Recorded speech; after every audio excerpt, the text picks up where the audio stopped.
and welcome to the Football 360 Show. Great to have you with us. Happy New Year. I am JP Rock. He over there, as always, is the same Matt Bierman. New Year, same Matt. New Year, still here. Same JP, right? Same Football 360 Show that you've come to know and love. Great to be with you. Hope you had a great Christmas and a Happy New Year. Wendy's is the proud sponsor of the Football 360 Show. Special thanks to them. Located in Chesterfield, Missouri, 1800 block of Airport Road in Chesterfield, Missouri. Check them out. Family owned and operated, known for their pizza and wings. You work hard, you play hard. Hopefully you played hard over the holidays out there at Wendy's and had a good time either inside or on their heated patio because it's cold out. Now it's going to be cold. Yeah, it's winter. It's officially winter now. We're in January.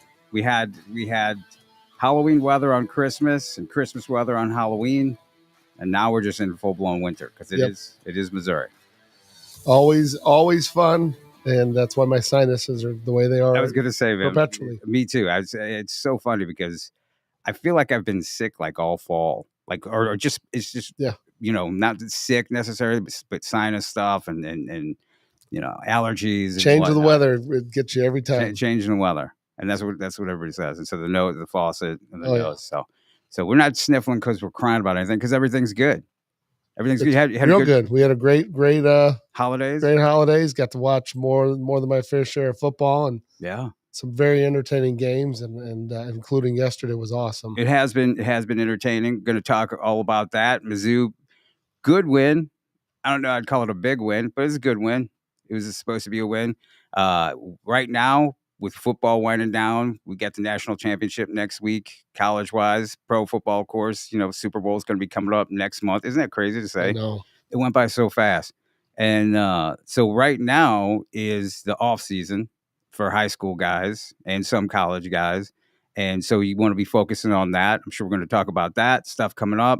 Your next Sunday kicks off the big, all the skills training is rolling again. Yep. We've been doing a lot of private training and it's good to get the groups back in because there's things you can do in a group environment you just can't do in a private environment, and really excited to get things rolling again and getting guys focused on getting better for the 2024 season and then beyond. Oh, absolutely. You got 7-on-7 practices going on. You got all kinds of all-star games that's been happening and that's something too to talk about those all-star games as we get deeper into it. Like we have a local one here, the ACS game, which we talk about, the American Cancer Society.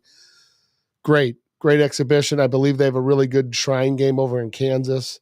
Yes. Things like that. There's a lot of state-oriented games. You got to be careful though of these all-American games that are out of town. There's some youth ones that I think are pretty reputable. Yeah. But there's a lot of high school ones that have popped up over the years that are, quote unquote, All-American games that are not the Under Armour, not the Army All-American. They're an offshoot. And there are some that offer you like a trip or you pay for a trip to go to the islands. I'm not going to get too specific because I don't want to, single anybody out. But it winds up costing like, I don't know. I think a parent told me like $3,000 to $5,000. Yeah, there's some down in Dallas. There's some in Dallas and down in the Carolinas. It's $2,000 to $3,000. And the question you ask parents are, what scouts are there? Who's going to be there? Is it during an evaluation period? Oh, right. It's not on a college campus. Yeah. They're not going to be there. You got to figure out what you're going to get out of stuff. Yeah. You know what I mean? It's got to be for you. And it's not to say, be selfish. I mean, an honor is an honor, but you do have to protect yourself and figure out what's best for you and your kid. And typically when you're playing an All-American game and nobody in the All-American game has any offers, that might be the first tip that you're not playing in a truly All-American game. Yeah. Right. And, again, not slighting anybody in what they're trying to do, but at the same time, you better keep your radar up because before you know it, you've spent a lot of money on something that quite honestly yielded very, very little, which you could have kind of done, preemptively by doing just a little bit of research. Yeah, that's it. That's the whole thing. Just do research, just educate yourself. I'm seeing some middle school ones pop up. Yeah. And I'm talking about from like third grade up. Yeah. It's like you're having a national all-star game for third graders. It's like, that's kind of wild. Yeah. And we have, even in our region, we have teams that are playing football the youth age, basically playing year-round football. Yeah. Which I've been doing this a long time. Not a huge fan of. Just not a huge fan of anybody doing football as a full-time sport. Full-time training and developing for it, and then playing within its given season. Great idea. But I'm in favor of spring football, though. Oh yeah, spring football when it's practices and there's it's all controlled and it's very much focused on team and in Florida you get to you play another team. Yeah. One game. Okay, one game, great. We're talking about some of these off season little league teams playing 2 to 3 games in a weekend in January, right. February, March, April. But the parents have to understand that is not the route to getting their kid to where they think they want to go. I've never seen that be a successful model. Yeah. When the emphasis is building super teams at young ages, typically a lot of developmental components get left out of those kids in a hypercritical phase of development. So, again, I'm a proponent of working on your speed, agility, strength, movement, all those components as a young athlete, and that's why training and doing different multiple sports is really good. But until you get your biomechanics and your movement strategies really tuned in, you got to be careful with overdoing it because you want to make sure your body is optimized. And that sounds crazy as a young athlete, but really, when you turn around and look at the guys in the highest level of the game, they move the best, even the big guys. The big guys move the best, right? And that's why they're playing at that level. You're seeing a lot of that. And if you've watched some of the college football games that have gone on, you can really tell the difference between high school and, big time college players just based on how they move, just how they walk up to the line of scrimmage. Yeah. Or if you like me and do what I do, and I know you do as well, you can see a guy walk into the huddle, come onto the field, and you're like, that's a guy. Well, I see why he's here. I see why he's playing for Michigan. I see why he's playing for Alabama or Texas or whatever. Yep. And all that didn't just happen. That's not why they're playing. That will get you there so far, just being that natural athlete. But the other stuff you have to train. You have to have those components. And if you don't, they'll find someone else that does. Right. And movement is the key to all of it. I mean, the big boys at the NFL level, they move extremely well. I mean, they all do, right? And the smaller guys obviously do. But I think the most impressive, groups of people on the field are the offensive and defensive linemen because of just how they have to move and what they have to do on a daily basis to keep their bodies in tip-top shape so that they can actually, bend and move. Yeah. And, it's exciting to watch the game evolve. You would think that the linemen would have gotten smaller because speed was required. They've gotten just as big, and they're moving better. More athletic, yeah. Yeah. It's really crazy. And I'm somebody who loves to watch, pro football highlights from the 70s, right? And where it was basically just a fight. It was a legal head-to-head fight. Head-to-head fight. It was just a brawl in there, which was cool. And I love the physicality of it and everything like that.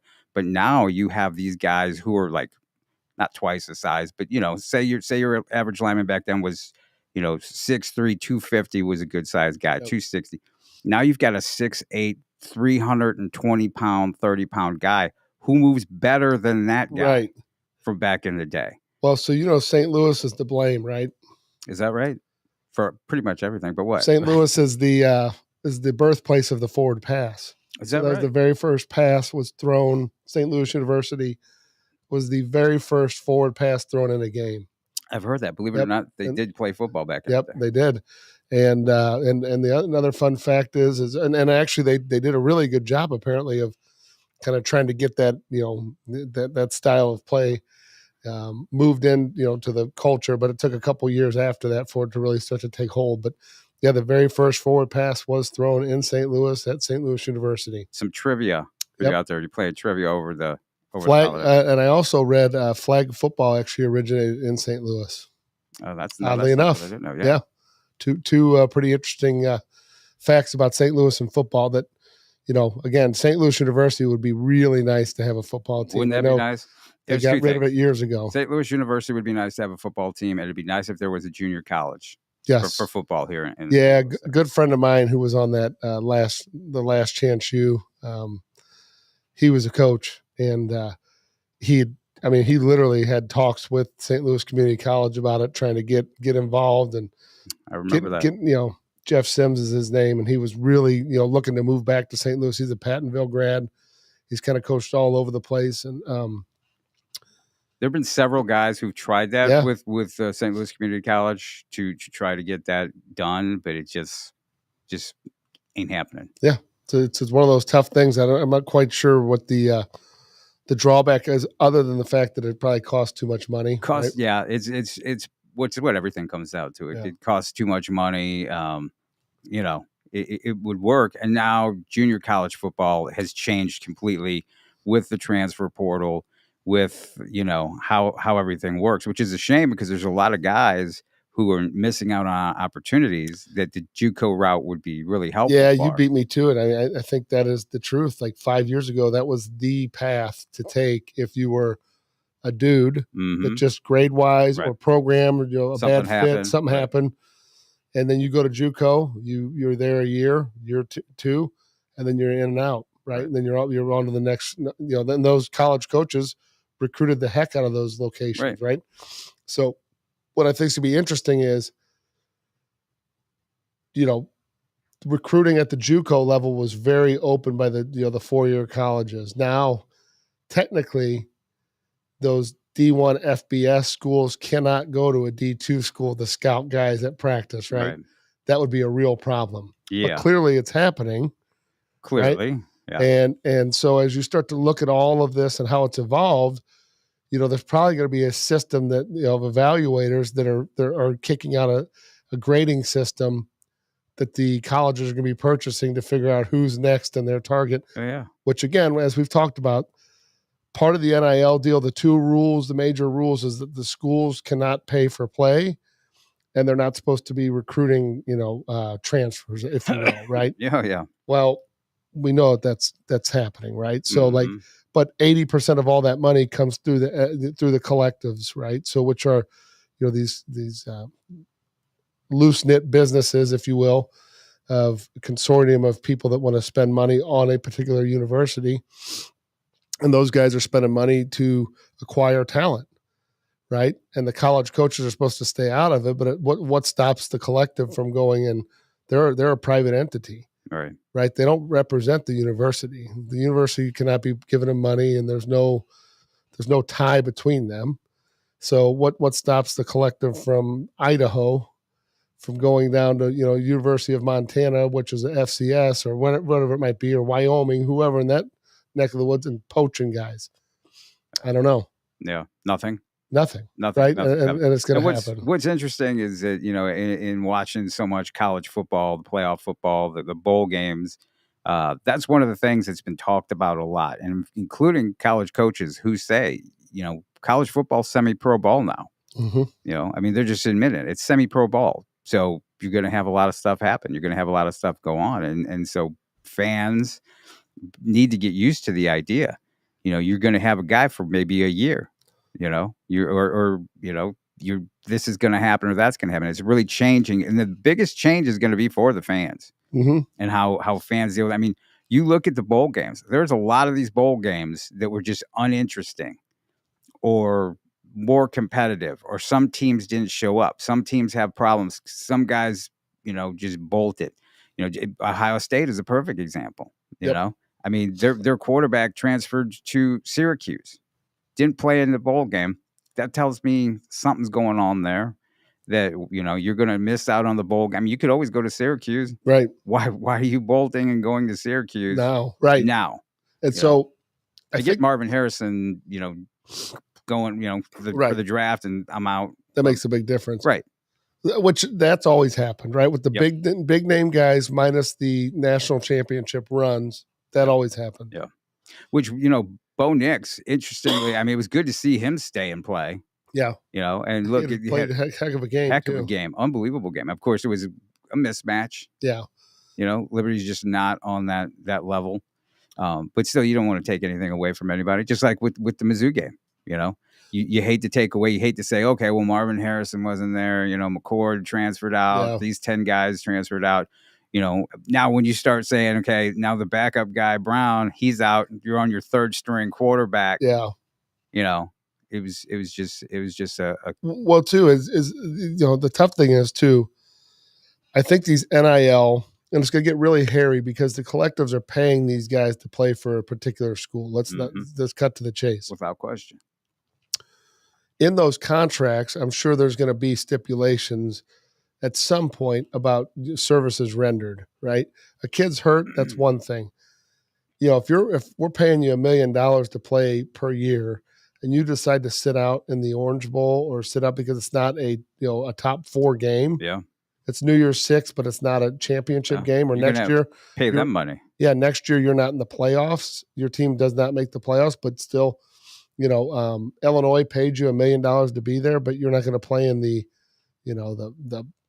Holiday Bowl. You think they're going to get hit with a penalty on that? At some point there's got to be some sort of repercussion because you are paying for that service, which technically they're not supposed to pay for that service, but the reality of it is there is so much gray area in all of this.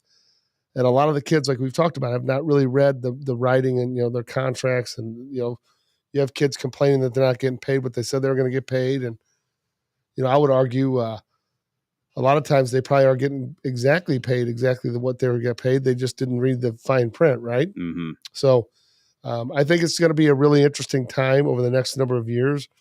I think kids are going to get smart about it. There's going to be more agents involved, more lawyers involved, which probably there should be. It's going to make it even more of a pro league, I mean, the pro guys or the college guys now, in particular, college guys are like higher level. They have, marketing agents and they have agents. Yes. Before you couldn't have an agent representing you while you were in college. Yeah. Now you can. And hopefully you have a good agent and not just a family friend who's, advising you on this stuff. Hopefully you have somebody who knows what there's a lot of that going on, right? Oh, yeah. And I think there's a lot of, and it's the same thing with, it's like anything else. When it comes to finding people that are going to train you and develop you, you might want to look at their background, their pedigree. I always tell our kids that are coming out, going to the NFL, the most important thing is, unless they're going to be a high draft pick, the most important thing you can do looking at an agent is find somebody who has dealt with people just like you in your situation. Right. If you don't think you're going to be a top 4 round pick, you want somebody for sure that has dealt with undrafted free agents. You want to find somebody that's really good at doing that because it's an art form. Anybody can represent someone that gets drafted. It's boilerplate. It's all slotted. So if the guy gets drafted first round, first pick, it's X number of dollars, and then number 2, number 3, all the way down.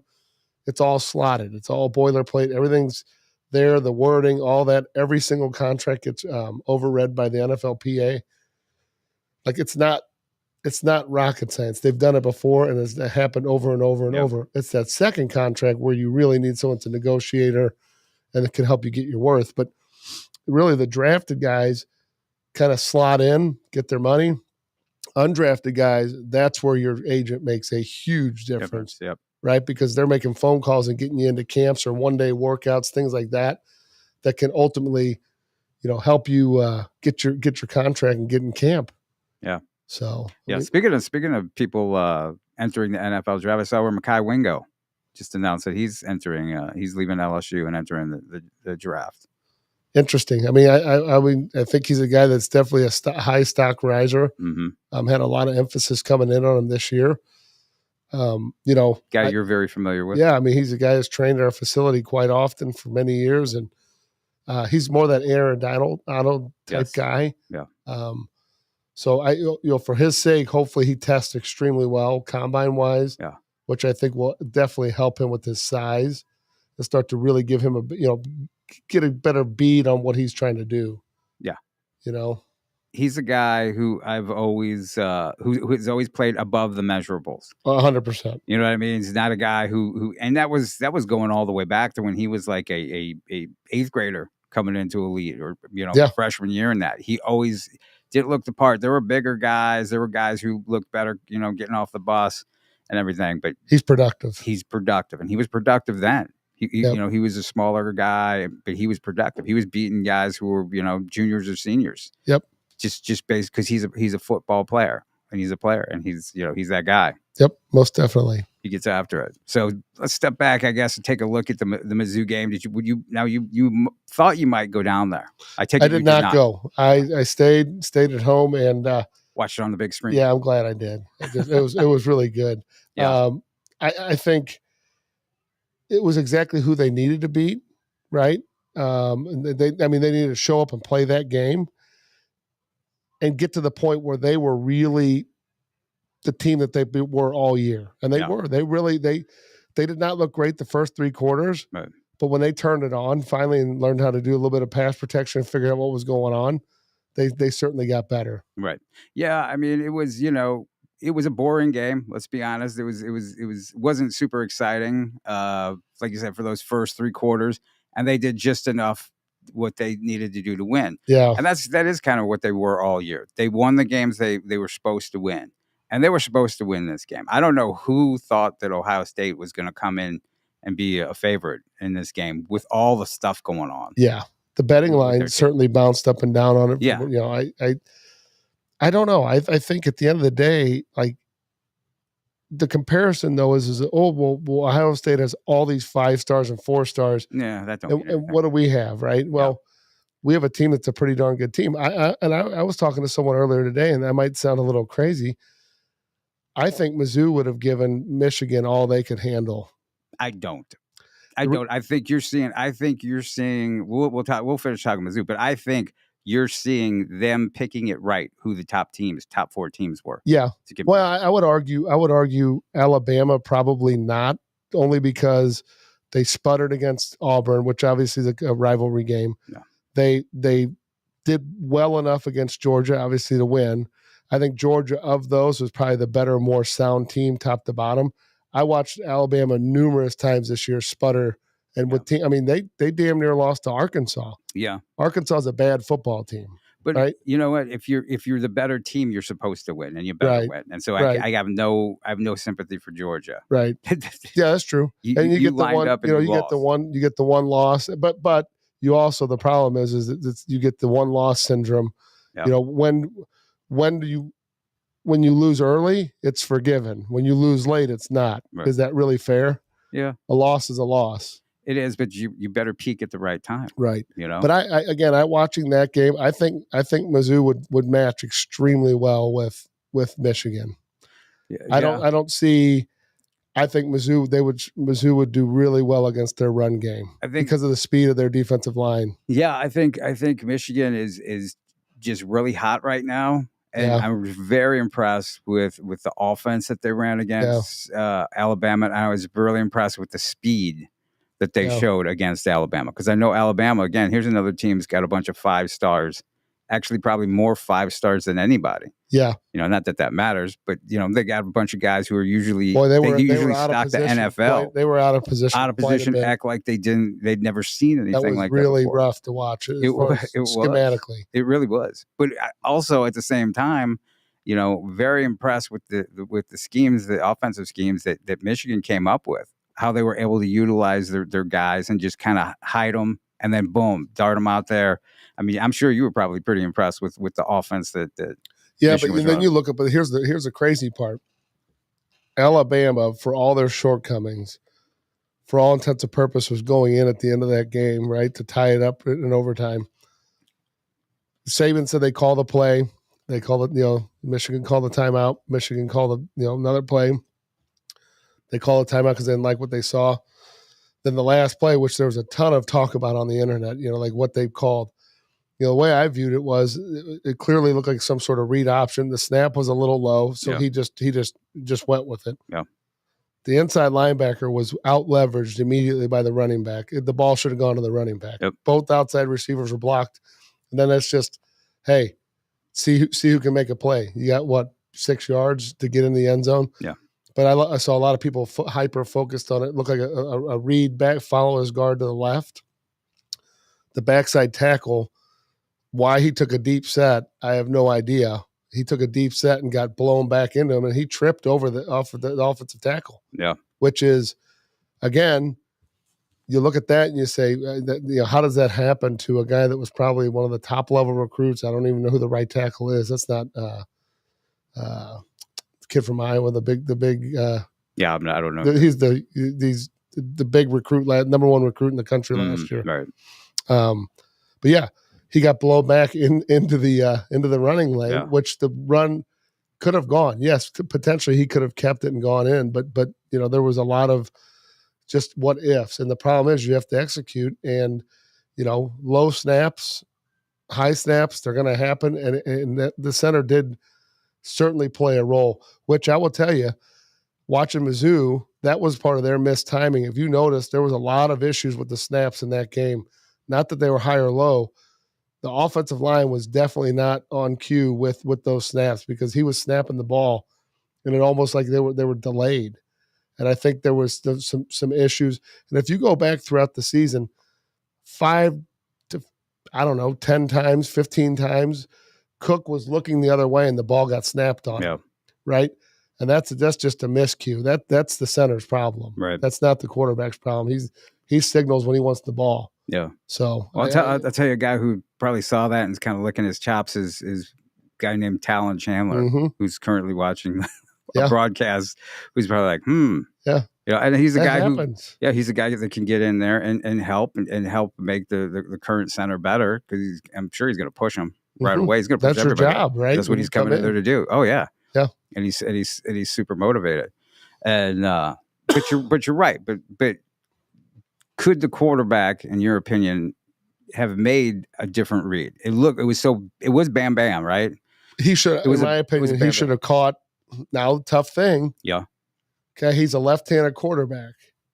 Okay, that play selection, in my opinion, should have run to the right. Yes. Okay. Anytime you're doing quick screen game, any of that, if you want to go objectively and if you want to look at this objectively and say, hey, what's the fastest way to get this done? For a right-hander, it's thrown to your left, and for a left-hander, it's thrown to their right. That guy was to his left, so he had pressure coming. Is he going to turn? And that's a long throw to turn into a guy that just free blitz. Oh yeah, right. So now that gives that's an issue in my opinion. A famous play in the Super Bowl, I think it was the Seahawks, could have given the ball to Marshawn Lynch, did not do it. Russell Wilson threw a pick, cost him the game. If you remember that play, he caught it, turned to his right, threw to his right. If he would have gone to his left, it was a mirrored play, wide open. Yep. And it was an easy throw. Yeah. Easy throw. He could have come up throwing versus turning his body, which then gave the defensive back or linebacker a chance to jump the safety, come through and jump it. But yeah, I watched that play. I watched it numerous times. And so I look at it from perspective of, it was just a pure run play, which I don't think it was. I think that's what it looked like. Yeah. Well, as soon as he caught it low, he just ran. Yeah. Yeah. And there was pressure coming from the edge. Right.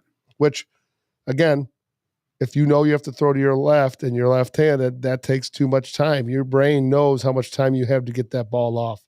So I can't remember though were they on the right hash. So if they're on the right hash, you're not going to run that into the boundary like that. So like if they were in the middle of the field, probably should have run that to the right. Yeah, yeah. I'm sure that Alabama fans are really talking that one up today. But they had a shot. I mean, you're in overtime. You're in overtime. From your perspective, they did get it right. You had 1-4 in overtime, and then last night with Texas and Washington came down to basically the very last play. Great games, the best games that I've seen out of the whole bowl season. Like I said, B. Baker, who's watching online, says awesome athletes have come out of elite football in Chesterfield, and then lists off Brady Cook, Josh Baker, Brendan Schlittler. Yep. I think might be the one. B. Baker. I wonder if there could be. I think I know who that is. Yeah. Their son might be the starting center for Arizona Wildcats. That might be. It might be. Might be some relation there. Yeah. But he's a heck of a player. I got to watch there. What a turnaround at Arizona this year. Isn't it? Awesome. Just doing a great job. And again, and he's a player. And, we mentioned Talon Chandler, and I've said before, there's a lot of similarities there, just as far as just technicians. Yeah. And then also being smart enough to call all the line shifts, all the protections, and understanding what's what. And so those guys at that level, I think most people don't appreciate when they're watching football. They don't. What's actually going on out there. They think it's just line up, run a play. Yeah. Right? Like we did in the backyard. Yeah. Well, the defenses are lined up in a myriad of configurations that can change at the snap of the ball. So understanding who is what and how they're going to take it. And I think, Mizzou really struggled first half against Ohio State. They were just bringing 4. Yeah. Right. I had people text me like, well, they need to throw the ball better. Oh, yeah. Well, you can't throw if you're not protecting properly. That's very simplistic thought. Yeah. When you have 4 rushing, that means there's 7 in coverage. Mm-hmm. Okay. And that means if your back's held in, you got 4 people out on routes versus 7. Right. That's not good numbers. No, not at all. And I mean, Brady Cook, congratulations to him winning the offensive MVP of the game. Yeah. And Johnny Walker winning the defensive MVP. Some people thought Cody Schrader. I'd have been fine with either one. Yeah. Either one deserved it. You could have had co-MVPs. But it was really cool seeing those 2 guys up there at the end of the game. If you watch the post games up there, and getting to enjoy the moment. It was good to see them snap their bowl losing streak. Yeah. They had that one tough one against Army last year against Wake Forest. Wasn't great. Been a lot of tough bowl games for Mizzou fans. So it was a big win in the sense that they needed to get a good win on the in the bowl season, and let alone be a quality opponent. And I don't know the numbers, but I did read that it was one of the highest rated, if not the highest rated Cotton Bowl they've had in a long time. It was the only game on, which helped. Which helped a ton. Helped a ton. It was a Friday night. Was that Friday night? Yeah, Friday night, only game in town. Yeah, that helped a lot. And Mizzou is definitely gonna get some cachet off of that, right? I think from a recruiting perspective, well, there's a lot of kids locally that feel as though like what's close is not good enough, right? They need to go something bigger and better. Yeah. And, I don't, as we've talked about, sometimes going far away is the perfect thing for you. Yeah. Right. You look at Josh Baker. I mean, he's on a team that was not awesome his first couple of years, has stuck it out and has absolutely carved a niche for himself. And he's the anchor of that line. Right. On a top 15 team in the country. Yeah. Right? Absolutely. And teams need to have better evaluation processes, better staffs. Think of Josh Baker being on this current Missouri team. Mm-hmm. Wouldn't have been a snap issue, this past Friday. Correct. That's for sure. So, and hopefully that does pick up. Hopefully they are able to pick up from that. They're going to pick up some guys. This year didn't happen, surprisingly. You saw the big names outside of Will Nwaneri go elsewhere. Aeneas Williams, he's still signed with Notre Dame. Despite all the chatter from Mizzou fans online, he's these guys still signed with their teams that they were supposed to. But think about if this team coming off an 11-win season, we're able to get Aeneas Williams, we're able to get Jay Sean Ross, Jaden Riddell, Jeremiah McClellan, guys like that, Andrew Sprague, Ryan Wingo. You add to that, and now you're cooking. Yeah. They've got a decent class, and the hope is that they're able to make hay with the 2025. That's where the payoff's what's your over under of that group that we just said within the next 2 years number that will try to come back to Mizzou? Let's see. Out of my top 5 of Williams, Nwaneri, Ross, Riddell, McClellan, I would say I would say maybe 1 out of the top 6. Yeah, I would think that's probably going to happen. I would say 1 out of the top 6 would probably wind up trying to come back. And but see, this is the thing. Guys know they can go away and they can come back, and especially in today's climate. Years ago, they knew that, but now they're like, well, the door would have been slammed years ago, right? Under Coach Pinkel, he had a habit of doing that. Mm-hmm. You don't burn your bridge with him. You didn't burn your bridge with him because he would be like, bye. Can you imagine a guy like Bill Schneider who would not let kids leave K-State? Right. It was legendary. Yeah. Can you imagine him trying to operate in today's environment? Oh, no, not at all. I mean, it was, even if you committed to another coach and you wanted to leave when he came in to become the head coach again, absolutely not. Right. You're staying. Yeah, that's how it used to be. And I mean, there were schools like I remember back in the day under Coach Pinkel, if you were going to if you were committed to Mizzou and you're like, oh, I'm just going to take a visit here, check things out, bye. That was it. You're done. We don't consider you a commit, and you're probably not going to have a spot here. I mean, I still see kids that are committed, and then they post when they get an offer from another school, and I'm still old school enough to where I'm like, oof, right. That's not good business. Saw a lot of that this year, and I'm like, what are you trying to do? You know, what are you trying to do with that exactly? But you look back on those times when you had like the guys could not transfer, or people were ruling with an iron fist over the student athlete because they had the control. Yeah. We see this huge snapback, and now it looks everybody's kind of like, whoa, this is crazy. But is it really that crazy? No. I think they created the environment for it to happen. They did. They really did. And and guys who had legitimate reasons for wanting to leave, if they were allowed to leave, doesn't mean that when other coaches wanted to find out about them, that they weren't told stuff that necessarily wasn't true. They weren't blacklisted, because way back in the day, that stuff happened too. So right before the transfer portal stuff all started happening, there's a kid, you know him really well. We both know him. Mm-hmm. And he was looked at a number of schools throughout the process, and he kept like, it would be like he was good to go at a school, and then he'd be like, yeah, man, I just stopped hearing from him. I'm like, oh, really? So finally I called two of the schools. I'm like, hey, what in the hell's going on here? Like, one of his old coaches was talking about, some of his off-field activities and something else. And I said, he graduated college. He started, 2.5 years. He got hurt. And so one of the coaches that got fired, okay, I think he probably felt as though that his position group, helped get him fired. So he's burning the people that were involved in his firing. Right? Yep. It doesn't mean he was a good coach. Doesn't mean he's a bad coach. Right. He's now taking it out on kids that were, people are saying, hey, would you bring this kid into your program? Oh, no. I mean, and he's using his negativity and his negative experience to submarine a kid, where I don't think that it happens as much now. No, you really hope it doesn't. And again, that's one of the things I'm really kind of glad kids have more power. Yeah. Over stuff, over their own future, because back in the day it was like that. And there are kids that I could mention, and people would know who I'm talking about. And, they transferred out back in the day, and they went to a particular school, and people were like, well, why'd they go to that school? Well, things didn't work out, and then they bounced around, and then they just didn't work out. Well, they had some help in that not working out. Oh, yeah. Because some vindictive people didn't 100%. Want to see them succeed, because they didn't like them. They didn't like what they did when they were at their school. And when I say they didn't like what they did when they were at their school, it means they didn't buy into them as a person, as a coach. Yep. Or whatever they had going on.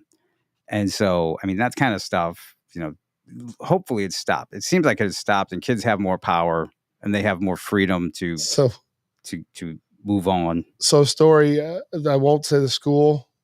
Let's just say it's a major conference. Mm-hmm.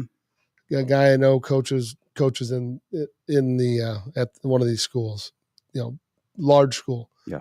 Middle of practice, not his position group that he coaches. Coach gets on a kid.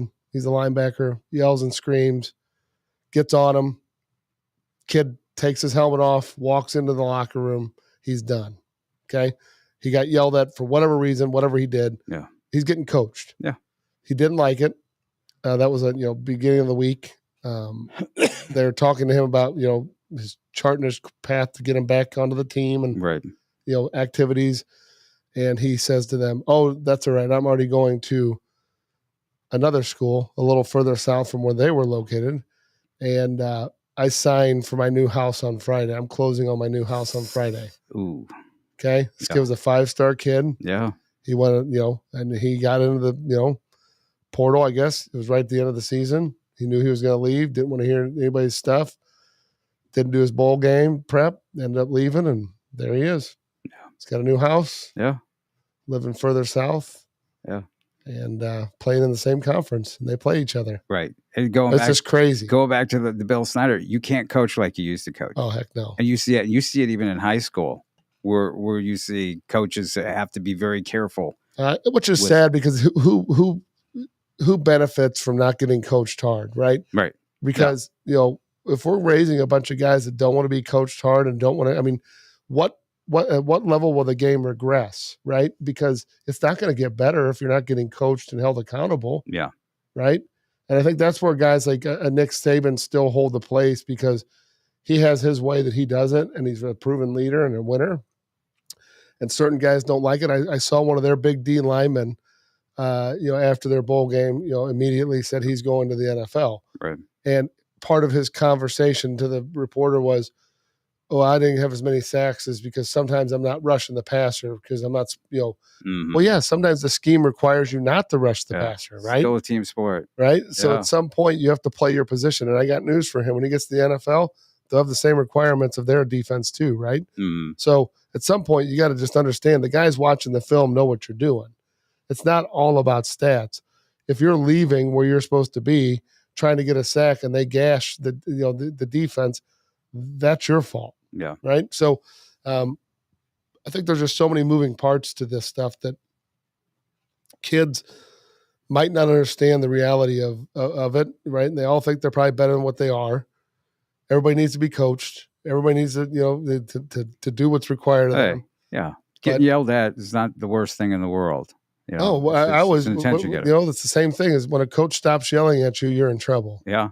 Right. When they're not communicating with you, they don't care. They've written you off. Care. Yeah. So you go to the other end of the spectrum where the guys start writing kids off, and then those coaches do talk. They're all friends. I mean, this coming week they're going to be down. I think it's in Nashville again this year at the coaches convention. They're all down there talking to each other. Right. 100%. It's a big fraternity. Guys are bouncing around and trying to find new jobs, and I don't know. I'm sure they talk about kids. A little bit. Yeah, once or twice. A little bit. Yeah. What do you think of this guy? So great win for Mizzou. We'll say it's a great win, because it's a win. It's a bowl game. It's probably their best one that they've, like you said, they've had in a while. One of their better seasons. Not their best season. Some people get a little carried away, but their best season in 9 years. Yeah.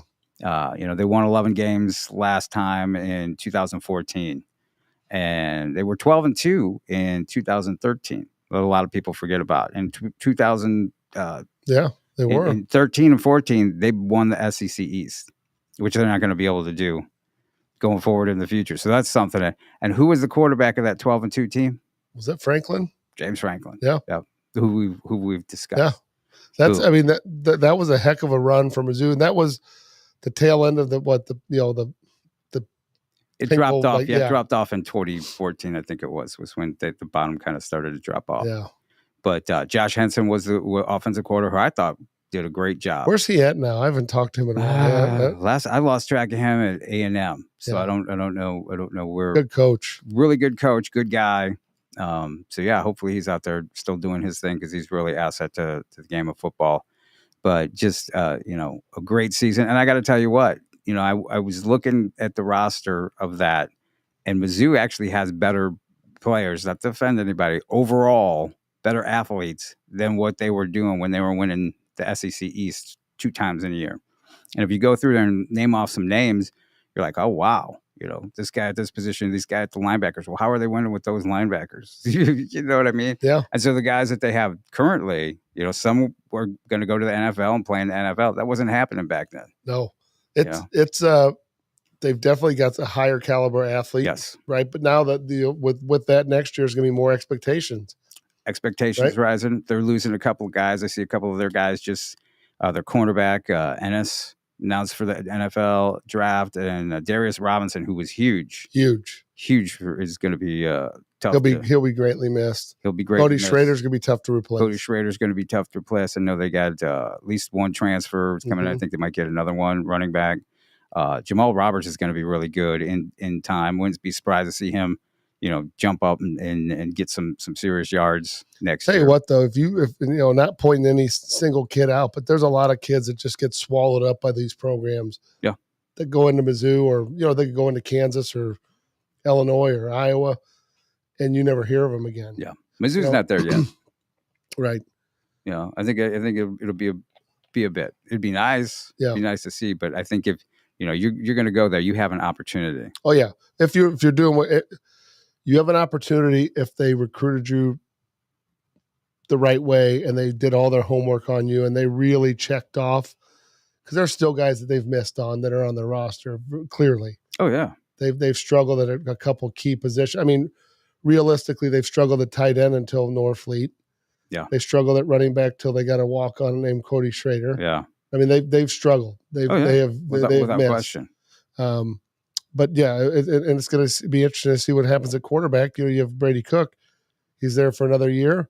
What's after? Yeah, what's after? Right, what's Brady? after? Because that Jabari, I forgot his last name. Johnson. He left, so he's in transfer portal. I think.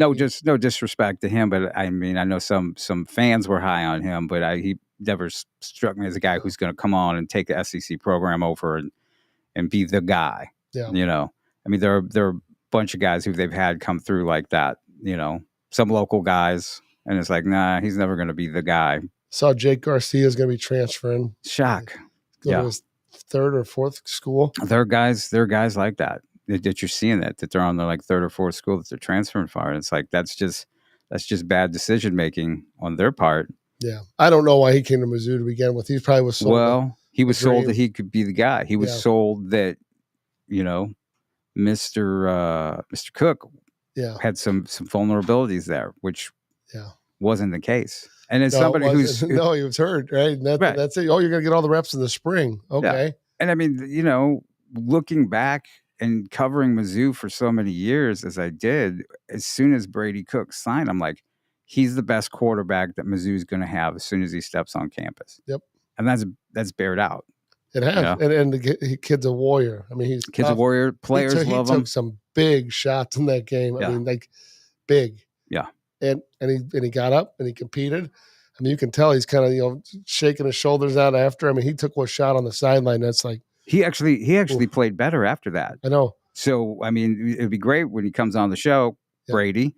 When you come on the show, to explain that. I'd love to hear what went through him. What went through that? Tell you what, I went down and watched him play Tennessee, and he took a shot like pretty good. And I was sitting next to our chiropractor that does a ton of work with Brady. His name's Dr. Tony Katakis. And we both looked at each other. I said, is he all right? Because he kept shaking, pulling his shoulders and, this and that. He ended up going to the tent after one of the drives. And, I saw him after the game. Just, first thing it's a good game. And the next thing I asked was, you okay?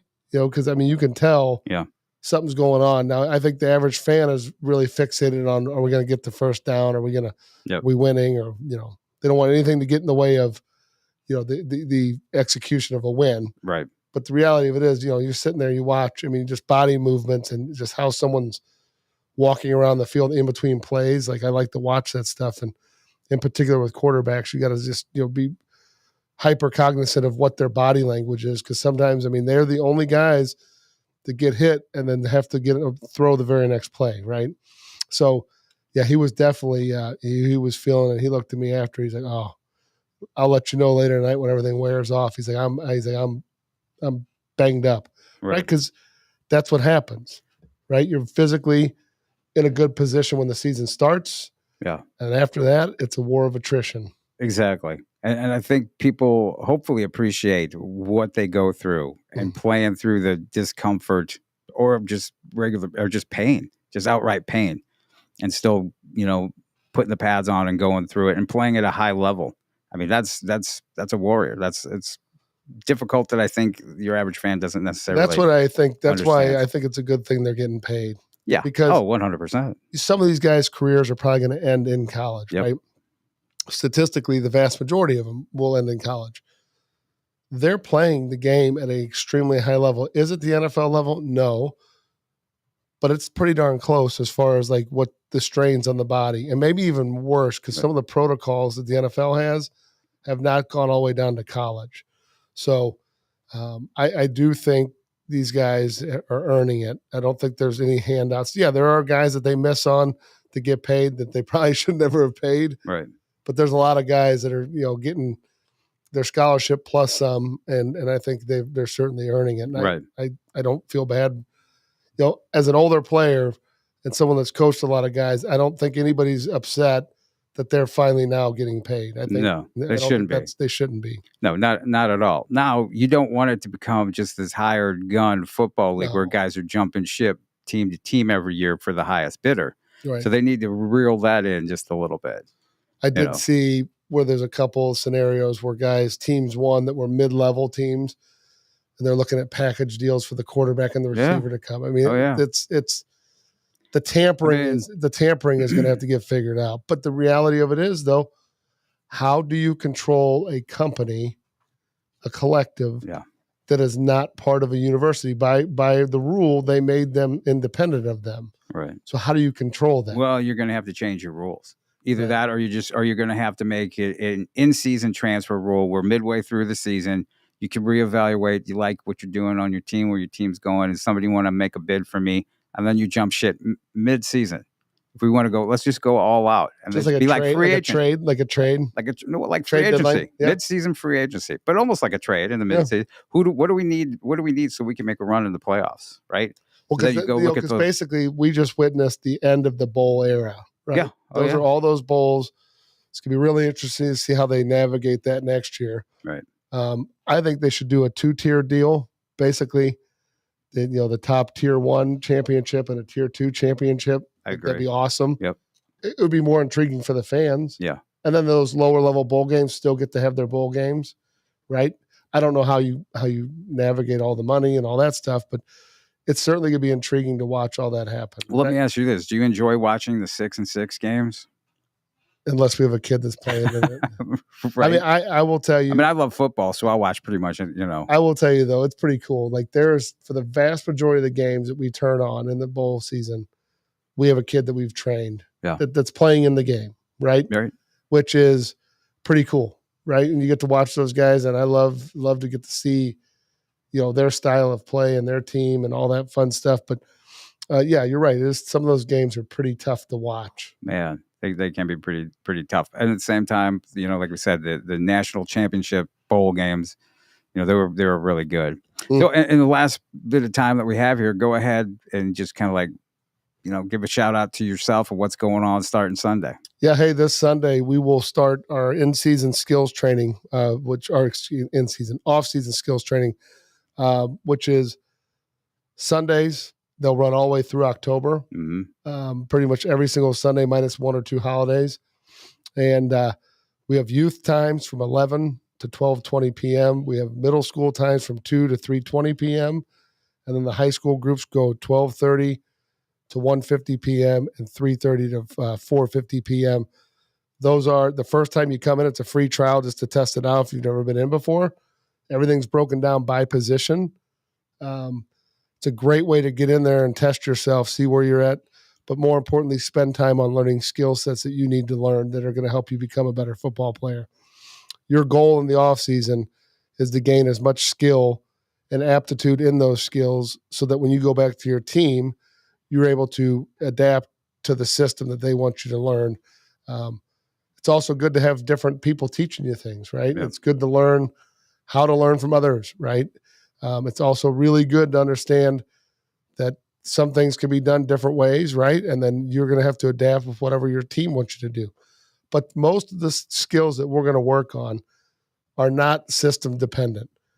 Catching the ball, running routes, the ability to stop and start, the ability to react to stimulus as a running back, how to take a pass drop, how to drop as a linebacker, how to take a read step, all those things, right?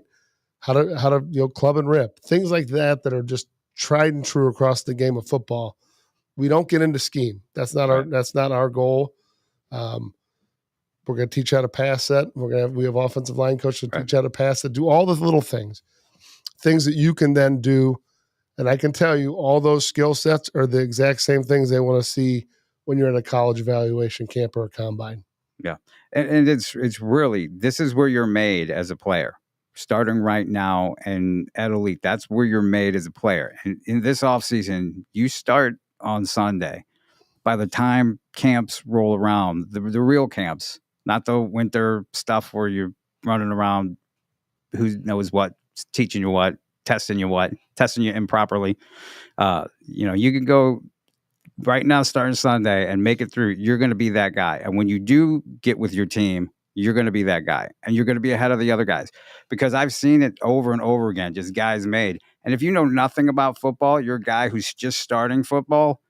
Like you said, you guys teach every nuance of the game, where to put your foot, how to get in a proper stance, how to come out of your stance. I mean, just every little detail is what you guys really work on and make people. What's interesting is players. Over the holiday, we have kids come back all the time. I had a young man come into my office. Young man, he's actually now a lawyer, lives in Salt Lake City, and his family came in to say hi. Yeah. Right? He ended up playing a little bit at Mizzou. Good kid, really good family, and he said to me numerous times in the conversation, "Hey, I can tell you the money my parents spent when I came in here, the best money they spent while my entire training experience," which was interesting, as he had asked me about some questions about things that were lingering in his mind. Mm-hmm. He had a really good result going into his sophomore year at a Nike combine back in the day. Yeah. So he's a little bit older guy. Yeah. And he then went and did some, let's just call it more experimental training. We weren't doing a lot of speed training back in this kid's day. Yeah. And it was stuff that, quite honestly, did not really translate all that well to what he was doing. And he got slower. And he's looking back as a grown man now, like, ooh, it really cost myself. He's like, but the money that was spent on the skills development training, and when his parents came in to say hi, he reiterated, he goes, the money that was spent here training, doing skills training with Elite was the best money you guys ever spent. And he's like, I got the most out of that. And I can tell you it helped me get to where I went, which to me, no higher compliment, because reality of it is you don't know until you know, right? But you also don't want to know until it's too late. Right. And oftentimes people figure it out.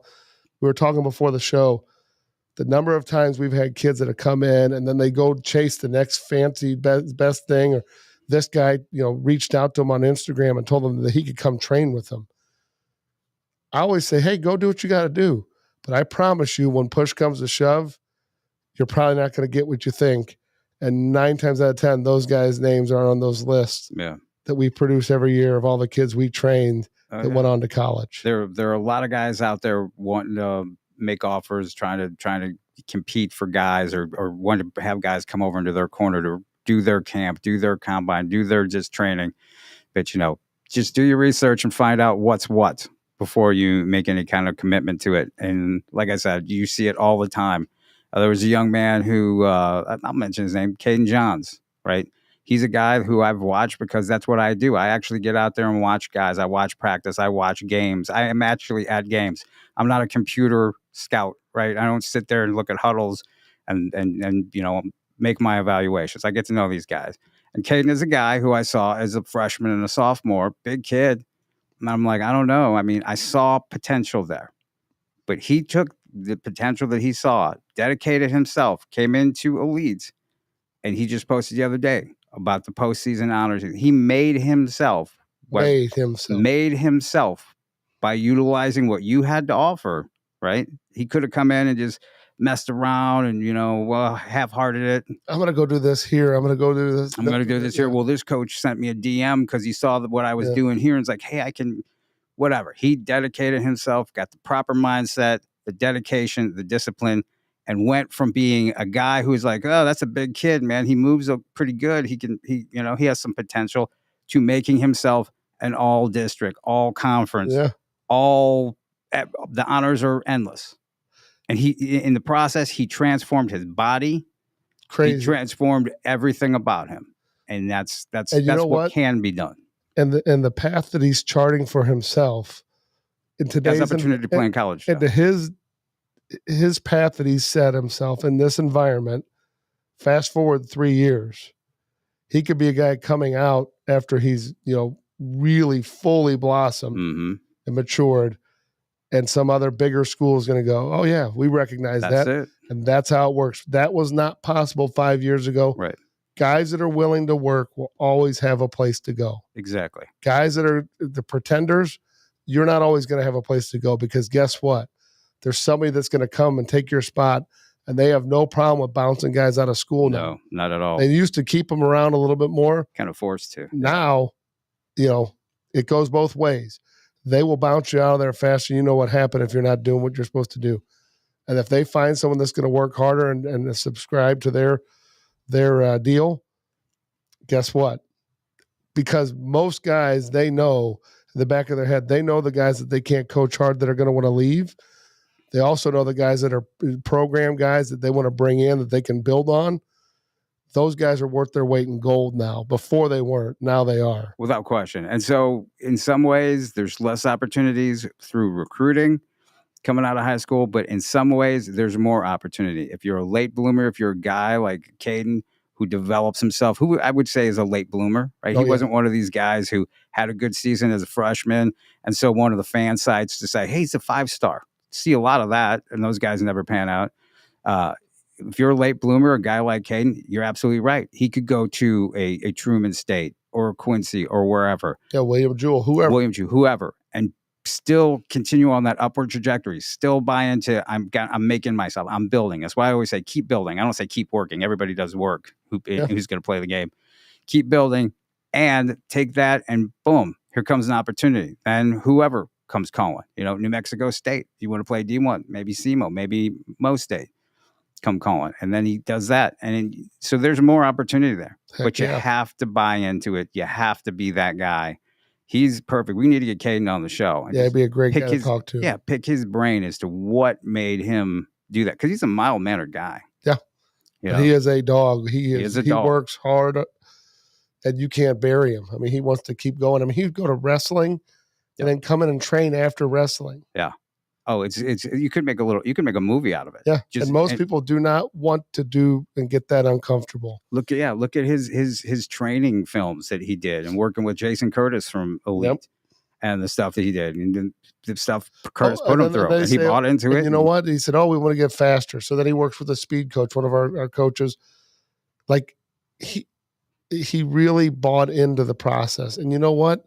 At the end of the day, if you want to be really good at something, it is not that difficult. You do have to work at it. You do have to get around people that can teach you. You're not alone. You have to get to a point where you have to admit that, hey, I probably am not going to have all the answers here. Most of these parents, unfortunately, they're searching for answers. And a lot of people are willing to give you answers that are that are going to benefit them. I can just tell you this. As a person that's been doing it for 20 plus years, 24 years, my name and my recognition of what we've done over the years is not going to be won or lost with one individual athlete, right? Right. It's been won and lost over the years and built off of thousands of athletes that we've repeated the same thing over and over and over. You're not going to come in and cheat the process. We're not going to put our name on you if you're not someone that doesn't warrant that. Right? It just doesn't work. Yep.